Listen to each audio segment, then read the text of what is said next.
siendo renacidos por la palabra de Dios que vive y permanece para siempre. Confiados en esta promesa, nos encontramos todos los días buscando ser reavivados por la palabra del Señor. Hoy reflexionamos sobre Hechos capítulo 15, pero lo hacemos con un espíritu de oración. Padre nuestro que estás en los cielos, pedimos la presencia y conducción de tu Espíritu al meditar en tu palabra. Lo pedimos, lo agradecemos en el nombre de Jesús. Amén. En el capítulo 15 de Hechos nos encontramos con un concilio de la iglesia en Jerusalén. Algunos que habían llegado de Judea, de Antioquía, se pusieron a enseñar a los hermanos: a menos que ustedes se circunciden conforme a la tradición de Moisés, no pueden ser salvos. Esto provocó un altercado y un serio debate de Pablo y Bernabé con ellos. Entonces se decidió que Pablo y Bernabé y algunos otros creyentes subieran a Jerusalén para tratar este asunto con los apóstoles y los ancianos. El Evangelio estaba siendo proclamado, la iglesia estaba creciendo, que por supuesto aparecían debates sobre temas religiosos. Así que, como corresponde, se congregaron para hacer el análisis de esos temas que estaban en discusión. Fueron a Jerusalén creyentes para tratar el asunto con los apóstoles y con los ancianos, con los líderes de la iglesia. Enviados por la iglesia, al pasar por Fenicia y Samaria, contaron cómo se habían convertido los gentiles, y estas noticias llenaron de alegría a todos los creyentes. Al llegar a Jerusalén fueron muy bien recibidos tanto por la iglesia como por los apóstoles y los ancianos, a quienes informaron de todo lo que Dios había hecho por medio de ellos. Así que ese concilio estaba reunido no solamente para tratar temas del crecimiento, sino también para analizar y para recibir informes en cuanto a ese crecimiento de la iglesia. Entonces intervinieron algunos creyentes que pertenecían a la secta de los fariseos y afirmaron: ¿es necesario circuncidar a los gentiles y exigirles que obedezcan la ley de Moisés? El judío sentía respeto por la ley de Moisés, que era la ley de Dios, que Dios dio a través de Moisés. Y también practicaban la circuncisión como para dejar una marca en su físico que identificara una señal de religiosidad. Los apóstoles y los ancianos se reunieron para examinar este asunto y después de una larga discusión, Pedro tomó la palabra. Y esta es la presentación de Pedro. Hermanos, ustedes saben que desde un principio Dios me escogió de entre ustedes para que por mi boca los gentiles, o sea, los que no eran judíos, o sea, los extranjeros, pudieran oír el mensaje del Evangelio y creyeran.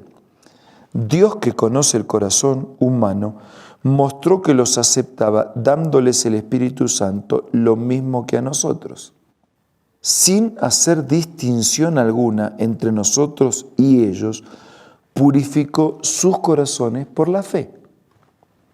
Entonces, ¿por qué tratan ahora de provocar a Dios poniendo sobre el cuello de estos discípulos un yugo que ni nosotros ni nuestros antepasados hemos podido soportar? No puede ser. Más bien, como ellos, creemos que somos salvos por la gracia de nuestro Señor Jesús. Toda la asamblea guardó silencio. Y escucharon también a Bernabé y a Pablo, que les contaron las señales y prodigios que Dios había hecho por medio de ellos entre los gentiles. Cuando terminaron, Jacobo tomó la palabra y dijo: hermanos, escúchenme. Simón nos ha expuesto cómo Dios desde el principio tuvo a bien escoger entre los gentiles un pueblo para honra de su nombre. Con esto concuerdan las palabras de los profetas, tal como está escrito. Dice, o sea, la conversión de los gentiles es el cumplimiento de la profecía, lo que Dios mismo había pedido y anunciado. Después de esto volveré, reedificaré la choza caída de David, reedificaré sus ruinas, la restauraré, para que busquen al Señor el resto de la humanidad, todas las naciones que llevan mi nombre. Así dice el Señor que hace estas cosas, conocida desde tiempos antiguos. La profecía ya lo indicaba. La misión del Señor era predicar el Evangelio y hacer discípulos en todas las naciones.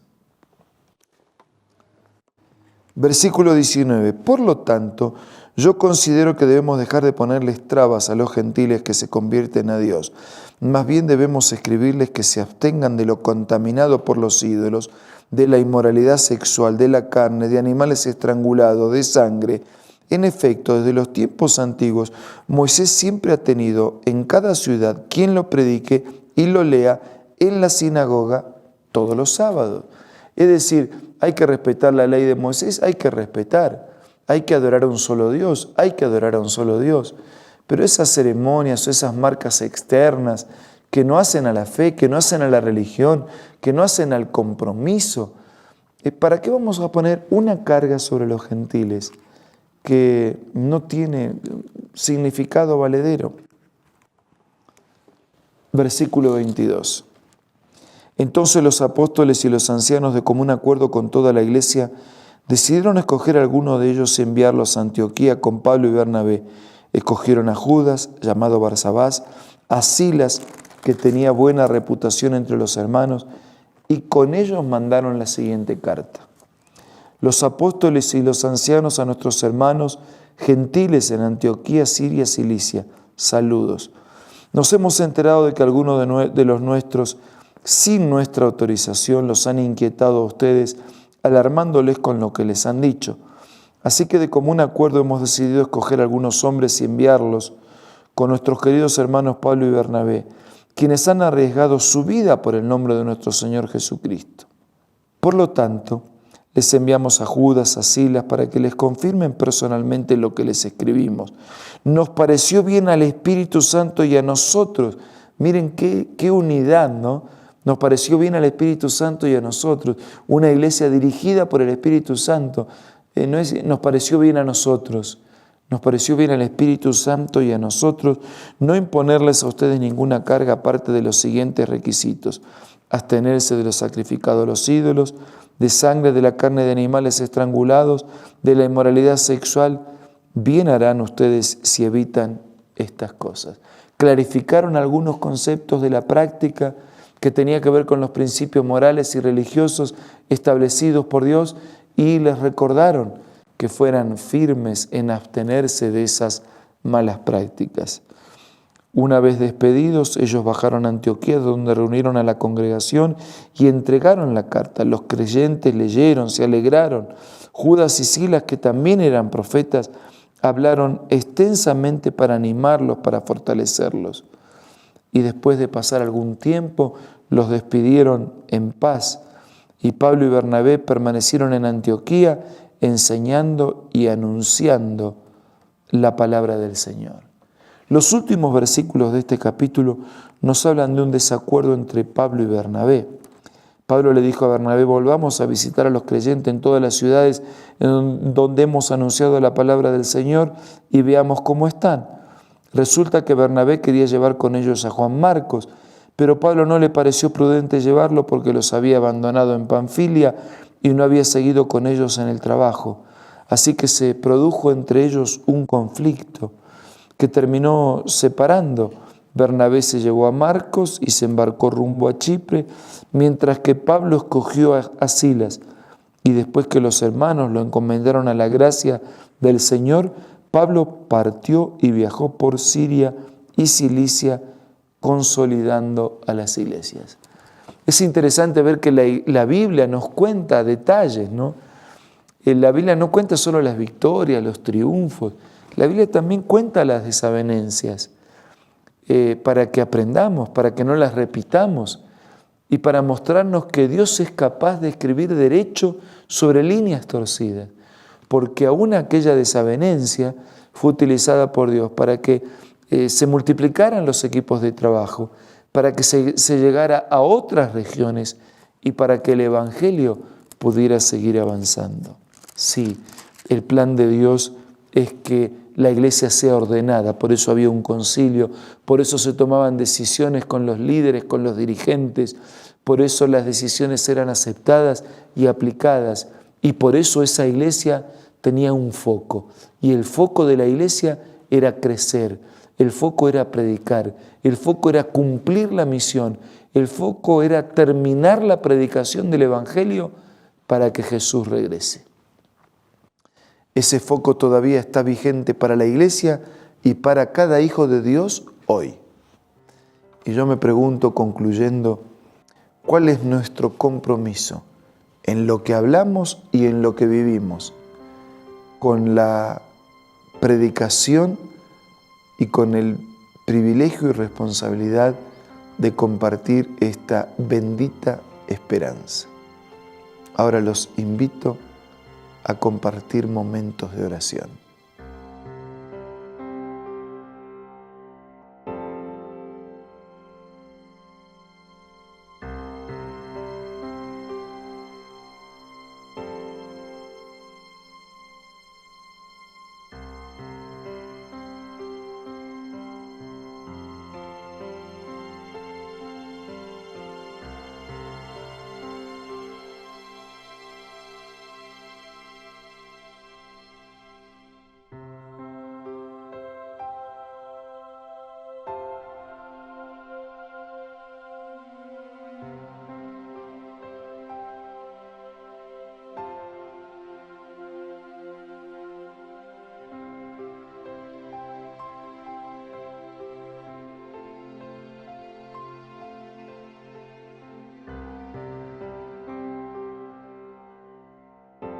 Señor, te damos gracias por el Evangelio que ha llegado a nuestra vida, para que las cosas en tu iglesia sean hechas conforme a la indicación de tu palabra, y que como iglesia y como personas podamos tener un foco y un alto compromiso con la esperanza que llena nuestro corazón.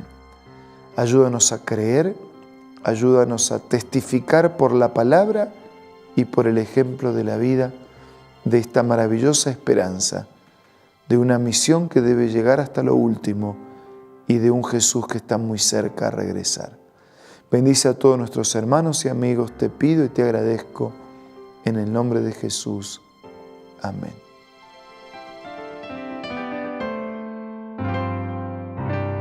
La Biblia, la palabra de Dios, es una carta donde nuestro Creador expresa su amor hacia la humanidad.